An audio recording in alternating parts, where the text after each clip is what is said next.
This podcast is part of E2C Network, where we share the whole Auburn experience. War Eagle Auburn fans, welcome to No Huddle, your source for Auburn football news and discussion, part of the E2C Network. I'm AJ Richardson. I'm also here with Jared Davis. I may sound a little different. It's because I am on vacation right now, away from my normal setup at home. But I got to watch Auburn, despite moving and traveling and all that good stuff yesterday. Not what I was hoping for. I know a lot of you fans were kind of in that same boat. Jared, how do we cope with this? We all kind of knew that this was coming at some point, some sort of loss. If it wasn't going to be this week, it was going to be a week or two later. What was your thoughts on how this game kind of played out? Hey, Jared, can you hear me? That cut out on you?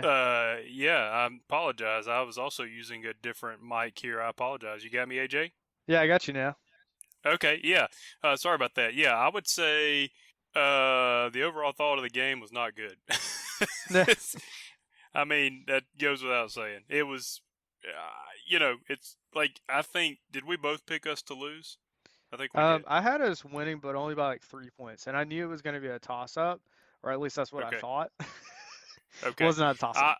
I thought we would lose, but I thought we would walk away with something to build on, and I just feel like we walked away with more question marks. So, any big question marks that are particularly sticking out in your head? I am trying not to go here. I said it right after the game, but I don't want to go the coaching. Like, I've been hopeful throughout this whole process because I'm like, look, we got offensive minds. They'll get this thing figured out, even if this isn't a good year. But I don't know, man. We looked totally lost on every phase of the offense, and I don't know why that's happening. I mean, 56 yards passing is AJ. We have our last 5 Power 5 games. We have not thrown for over 100 yards. Now I realize two of those were only with the new staff. Yep. 5 games against Power 5 opponents in a row. We have not crossed the 100-yard passing threshold. Yeah. That's a problem. And that is a problem.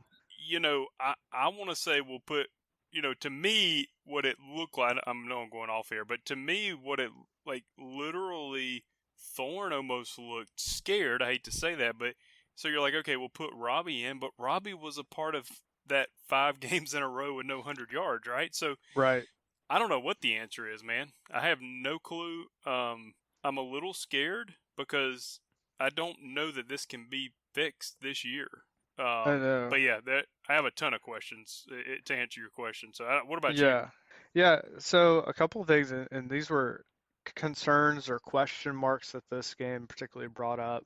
I mean, we saw a little bit at Cal too, because we weren't able to pass there. It wasn't necessarily as bad, offensive line wise, with Cal, but this game, I mean, you're giving up, what did we end up with, like 7, 8 sacks, something like that. And I mean, no wonder some of these, I think some of it, okay, I'm going to put a little bit of blame on Peyton for, just holding the ball a little too long and not just getting rid of it. But at the same time, like, if you're not getting time, then it's in the back of your head, something's going on, the quarterback doesn't have the amount of time to pass it. That's part of it. But then it's also, okay, if you know that's a problem, which it became a pretty apparent problem even in the first half. I think there was like 5 or 6 sacks in the first half. You almost need to do the quick adjustments of, all right, hey, we won't have time to pass, so let's change our play calling a little bit, do shorter passes, something quick and easy for us. And I saw us try that, but I mean, when you're looking at the stats, literally only 56 yards passing. And it was, here's a crazy stat for you. Our passing average was 3.5 yards per pass. 3.5. It was only 2.5. 2.4. And then when you look at our rushing, 3.5. That should never happen. You should never have less yards per pass than you do per rush, unless something crazy happens. And but in general, that should never happen. And that just kind of shows you where our passing game's at. That's question number 1, primary. We need to figure out something in passing, even if it's just a little bit. And if we can't figure it out, then I think we need to go with Robbie Ashford and just say commit to the run game and what we do there. I mean, is that a little? Would that be an approach forward? Because I'm trying to like think problems. What's our approach forward? What's your thoughts on if we can't figure out a pass game? Yeah, I think if you're trying to save your job, you go Robbie run game. And here's what I'm saying about that. That's not going to make Auburn better for the future. Right. And I'm not totally not against you at all. Like, I want to win this year. I think the best plan to win this year is build a scheme around Robbie in the running game. But Mm-hmm. how you're going to win over recruits and win long term is to figure out how to competent passing schemes that will work in the SEC. And if you go the Robbie route of what we did the last 4 games of last year, and we ran the ball really well, like that, you don't build on that really, in my opinion. And Yeah. please don't take this the wrong way. I'm very close to saying do that too because I want to win now.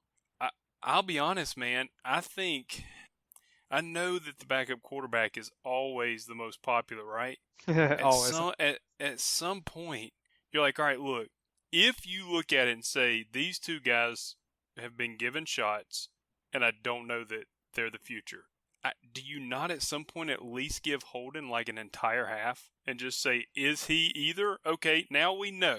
We literally don't have anything. I don't like that would be building towards the future, and you don't do that against Georgia. But you see where I'm going with that. Like, Yeah, figure out what you have. Figure out what you have. Because next year, think about this. We realized this year wasn't going to be great. Next year, if you don't find a quarterback on this team, what are you doing? Are you relying on the true freshman, Walker White? Or are you praying you find a portal quarterback? That's not a good scenario. Yeah. Well, and everybody knows, especially in Division One football, your season can make or break based off of your quarterback play. And Absolutely. this is like that's part of the concern, because we gave Peyton pretty much the whole first half plus a little bit more to see what he can do, and then we threw in Robbie, which again Robbie tried to do his best that I felt like he could, and then we even threw in Holden closer to I think fourth quarter kind of time period, and the things that I saw all 3 of them doing was a little jittery in the pocket, which I don't necessarily know if that's on the quarterback. Again, I think that's probably on offensive line. And my point with like offensive line, at least right now, is thinking back to last year, we knew we were going to lose a lot of offensive linemen just because they were graduating. And I think so I'm kind of trying to like figure out, is this on this coaching staff or is it on the players? Is it where's the problem? And I keep coming back to, I think Hugh inherited a lot of subpar talent that the SEC needs if you're going to play in the SEC and compete. And I think Hugh did a good job, and we've talked about this recruiting wise and transfer portal wise, picking up some guys to fill some gaps. But you're not going to build a full team based off of transfer portal. That just isn't going to happen. But you can fill in some gaps in the short term, and I think we're in a much better spot offensive line wise than we were at the end of last year when it felt like Harsin couldn't even recruit or bring on any offensive linemen that were worth anything. So I'm going to give Hugh a little bit of a pass on that, but it doesn't give him a full pass. Like some of this is game planning, and game planning for these type of games against like Texas A&M, you're going up against some really good talent because Texas A&M has put up literally the best recruiting class, and some of the best in the last 4 or 5 years. So you're going up good talent, so you have to come up with a good game plan to beat them. And that's where I'm putting it a little bit back on Hugh Freeze and his coaching staff because it just didn't look good. Like there were definitely drives where I was like, what are we doing here? Like you're not putting your players in any place to succeed. Is that Yeah. is that your thought too? Yeah, and I don't even remember what I said a few minutes ago because I'm a little heated. But essentially about the coach, like I'm not. I think we're going to be fine, but I felt really good we were going to be fine, and now I'm like, because AJ, you can't do that, man. You cannot go out that you can't put up that kind of offensive performance. I don't Yep. understand. 56 yards passing. What'd you say? Yeah. 2.5 a play. Yeah, Here, 2.5 per pass. Yep. I realized that the O line was giving up sacks. I realized maybe our receivers aren't getting separation. I don't know, but I feel like, and I could not do this job, but I feel like as talented as Montgomery and Hugh are, okay, design quick slants, design more screenplays, design stuff, getting the running backs more involved out of the backfield, do things that don't require a ton of blocking time. Um, like when I'll be honest with you, this year Georgia has not been super impressive, but there's whenever they struggle with the passing game, they Hmm. literally come out and they just screen it and screen it and screen it. And they got better athletes, but we have some dudes that can beat people on the end. So get the ball out wide, let Jay Fair make a move, and you know, 4 yards a pop, and then you Right. get a rhythm going. Like we're not nothing seems to happen to set up anything else. It's literally like we're just trying plays, is what it feels Yeah. like. Yeah, and that's what I was hoping we were doing in the game previous against Sanford, because it felt like we were just trying a bunch of I passing agree. plays, and Like some of what's it going to wasn't work? Yeah. working, you know? And I was hoping we had a good game plan to say, hey, these plays work and these don't, and I don't think we're there yet. It's not saying that we can't be future and later games, because I mean, goodness knows, and if you've ever had any mistakes or any hardship or anything like that, you learn stuff from it. Like these players and this coaching staff is going to learn a lot from this. No doubt. Um, and that's the part that I'm, there's still so many question marks. How are we going to adjust? Um, I'll start with another kind of point that I was thinking of, easy area to improve. Just discipline. Like you Yes. can't give up 10 penalties, do some stupid stuff. There was multiple times where I was like, we just had delays of game or offsides. Those are easy things that discipline, just discipline. Um, if you get that right, that helps you because at points, I remember ESPN showed up a stat. It was like, oh, Auburn has only 115 yards of offense or something like that. Well, guess what? That drive we got negative yards because of penalties and sacks. And you're just like, wonderful. Like that's and wonderful. I'm being very sarcastic. I know. I know. Well, and I want to uh, add something real quick. We talked about earlier. You're talking about Robbie and building it. I am totally okay going Robbie full time, but I think you don't go Robbie and build a running. I think you go Robbie and let him run the playbook. Because I will okay. say we have not seen a ton of that. Like to me, the thing I do like about Robbie, I think Robbie can be wildly inaccurate sometimes on Yeah. some plays he shouldn't be. But Robbie doesn't seem as scared to pull the trigger. Hmm. And you know, and if it's not there, while I feel like he missed a few holes yesterday, I feel like there was a couple that he could have busted open. But if it's not there and he has to run, he's going to get you a lot more. I think we did realize that Sanford was a little bit of an anomaly with Thorne running because A&M was there every time he tried to run. So little Yeah. different speed, right? Yep. Um, Robbie's proven he can do that against SEC talent. I am okay if your decision is let's go Thorne, but go. I mean, let's go Robbie, but go Robbie with the full playbook. Okay. I mean, I'm definitely not opposed to that. I mean, from the talk of the off season, Robbie's gotten more accurate. I haven't necessarily seen that, but at the same time, think about it. If you're a backup quarterback and you just get thrown in sometimes Yeah, for like one or two plays or like midway through the game, that's different than being the starting quarterback. We even saw that yeah, with Peyton Thorne when first game they were kind of swapping back and forth. It just seemed like kind of randomly. And then you saw when Peyton, you're the starter, you get a full half, figure it out. And Peyton was able to settle in. I think that's the same thing with any other starting quarterback. You get the mindset, I want to do this, and you own this. And I think that becomes a little bit more of a stability where I think if you open up the playbook to say Robbie Ashford and say, hey, here's the playbook, go run it, have some fun. That's when I think Robbie's best. Um, and I think Auburn can be best if we do something like that. So, one other topic, and this is kind of just for us as Auburn fans and for myself, I just have to keep in mind this is still like a rebuild in a way. I know the previous coach Harsin didn't want to talk about rebuild, but this is rebuild. You have to kind of go into this with a mindset of this needs to improve. And there's going to be these growing pains that are built into rebuilding. We're going to lose some games. I still think the floor of this season is still close to 6 wins. But if we start to figure things out, which I was thinking back to like even a few years back, we've seen other teams in the SEC struggle early on. You see Bama struggle early on. They'll figure things out. Auburn can figure things out if we figure out what works. And so that's my just takeaway. We need to figure out what works. Um, a few other things that I wanted to talk about, and these were actually kind of fun because guess what? Our running game looked okay. It wasn't great, but we had some little bursts of great plays. We had Brian Battie break a 24-yarder. Jarquez even had a 15-yarder. Sean Jackson, loved that towards the end of the game, had a 31-yarder run. And that's kind of fun. Those kinds of plays are fun. And again, if we're going to rely on something, I think the running game is kind of it, but you're going to have to obviously open up the passing game a little bit, like we've talked about.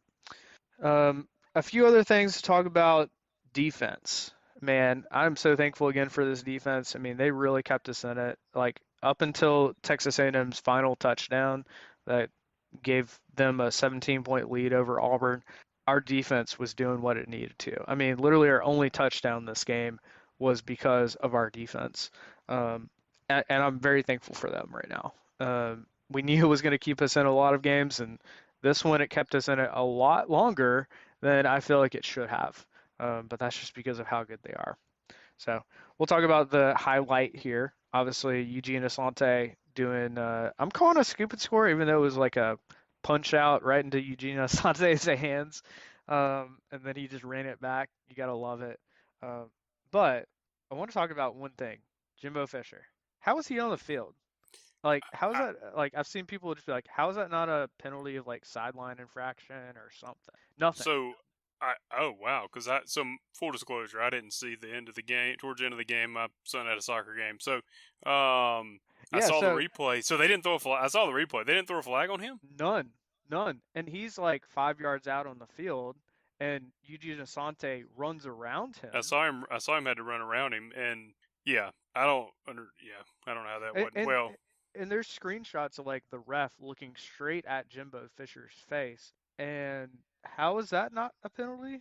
Like it's the middle of the play, and your coach is on the field. Yeah, if he would have like bumped into, like if Asante wouldn't have scored because of him, surely they would have thrown a flag. I mean, I can't believe they didn't already. This isn't the reason we lost, but like two of those holding calls, I don't know what else you're supposed to do. Like they call one on Gunnar Britton, I'm after a Battie run, and it's literally, I mean, even the announcers were like, I don't think that's holding, and it wasn't. Yeah.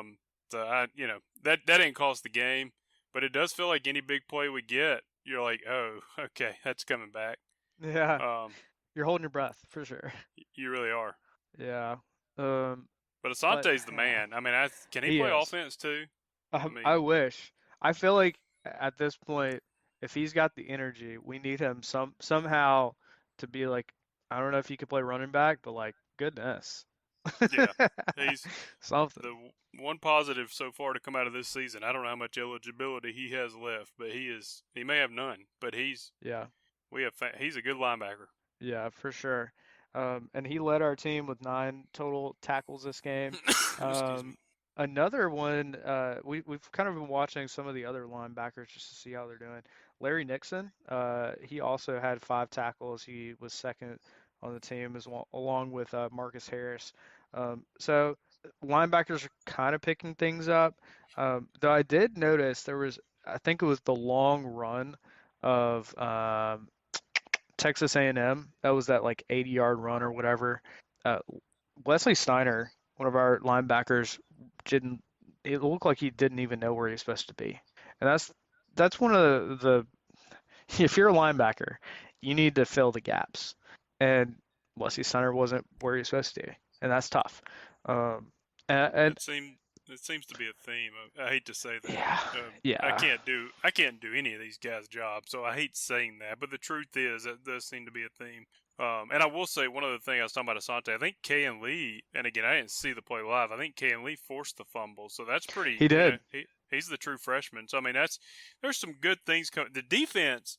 Let me ask you this, because when I was watching it and I saw like the first 3 quarters, like I felt really good about the D, but we still gave up 27. So did we give up 27 because the offense was so bad? I mean, you feel that? you gotta think that that's part of it because of how many 3-and-outs we had. I mean, I'm looking at time of possession actually favored Auburn, which is a little shocking. Yeah. Um, but it didn't necessarily feel that way because how many times we went 3-and-out, 3-and-out, 3-and-out, just throwing our defense right back out there. I'm sure that was part of it, but there was also times like, okay, so I'm thinking of this game almost in 2 halves. The reason why I'm kind of breaking this up is because Texas A&M's starting quarterback Wigman came out limping right before half, and he never came back. Max Johnson came in, and he was what Texas A&M needed for that game. If Max Johnson doesn't come in there and play great, I think the game's closer to like a 10 to like 14 kind of score. I agree. Hindsight was, yeah. And it's funny. A buddy of mine texted. He's like, "Are you ready for another backup quarterback to come in and look like a Heisman contender?" Because it feels like Golly, that happens against Auburn all the time. it And does. he did. And it's like, what? I don't understand this. Like, I don't. This is not their starting quarterback. Yeah, And it probably is some schematics of, okay, this guy. We don't. We planned for another quarterback, but yeah.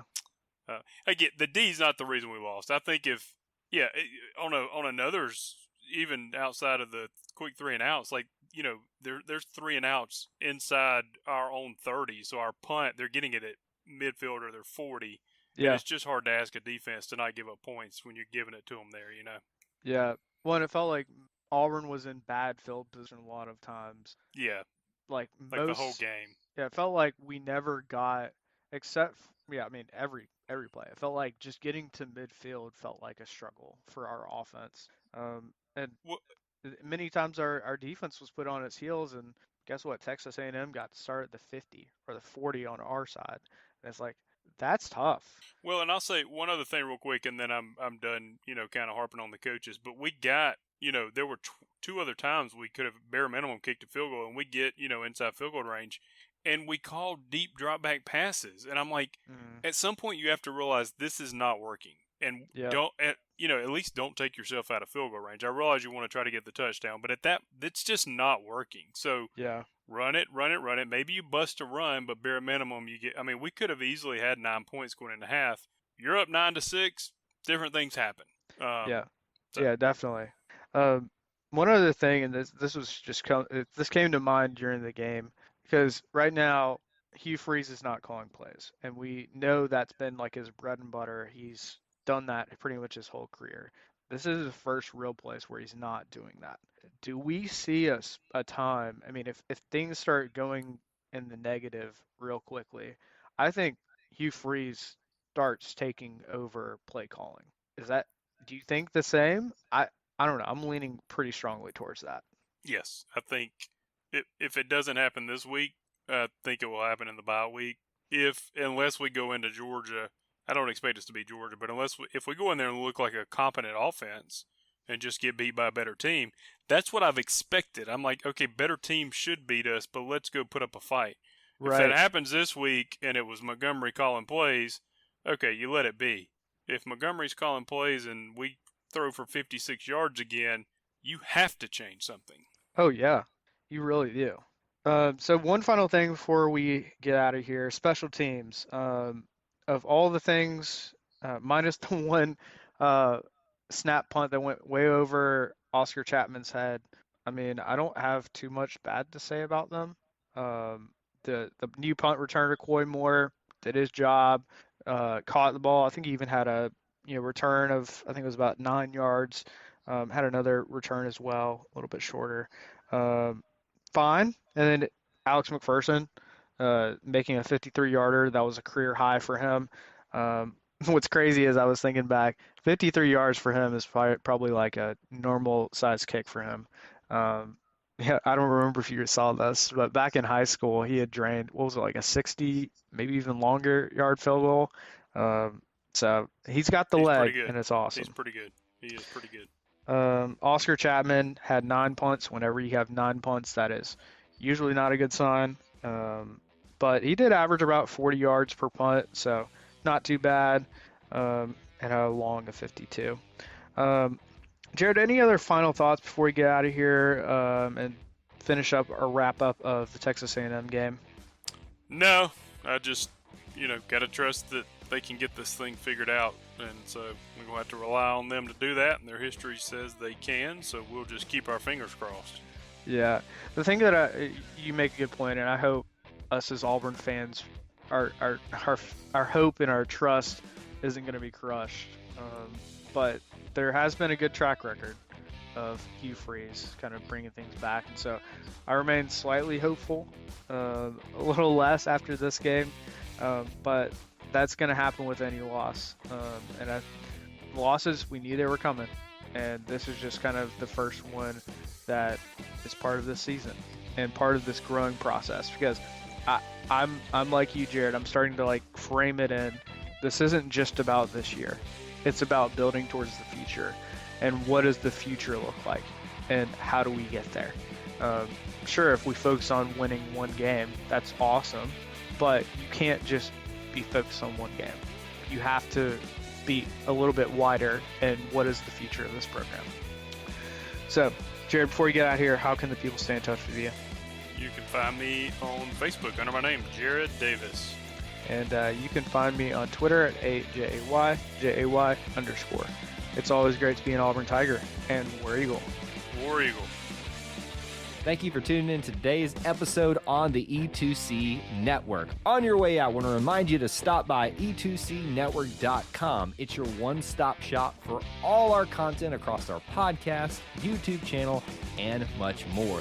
To stay up to date with us, make sure you're following social media accounts such as Facebook, Twitter, and Instagram.